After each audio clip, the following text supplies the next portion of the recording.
Les sociétés de conseil en technologie affichent une santé éclatante. Leur chiffre d'affaires a progressé de plus de 7% par an en 2016 et 2017 selon la dernière étude Xerfi France.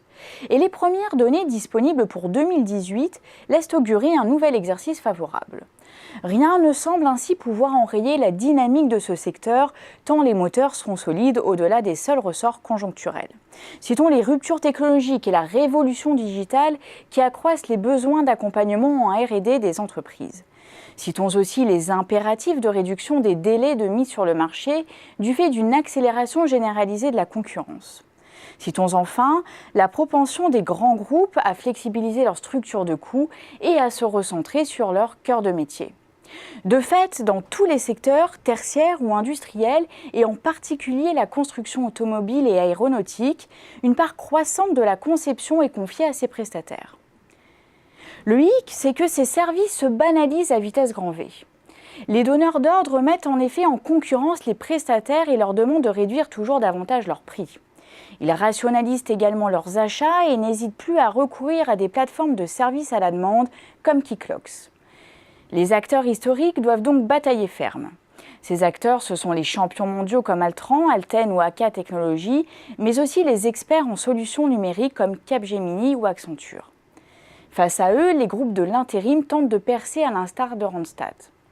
On compte aussi des opérateurs multitechniques comme Ortec ou des cabinets de conseil à l'image de Scalian, dont le positionnement hybride mêle ingénierie des systèmes numériques et conseil en organisation. N'oublions pas non plus les groupes étrangers, venus notamment d'Inde, et qui sont tentés de chasser sur le terrain des groupes français. Bref, la concurrence s'accélère, change de visage, ce qui favorise les pressions déflationnistes. De quoi compliquer sérieusement l'équation économique des sociétés de conseil en technologie qui doivent en parallèle embaucher pour suivre la dynamique du marché.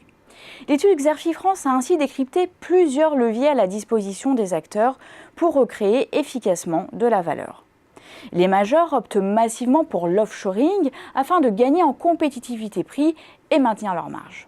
Ils nouent également des accords cadres avec les industriels pour se forger une expertise de pointe dans des domaines prometteurs comme l'Internet des objets, la robotique collaborative ou la maintenance prédictive.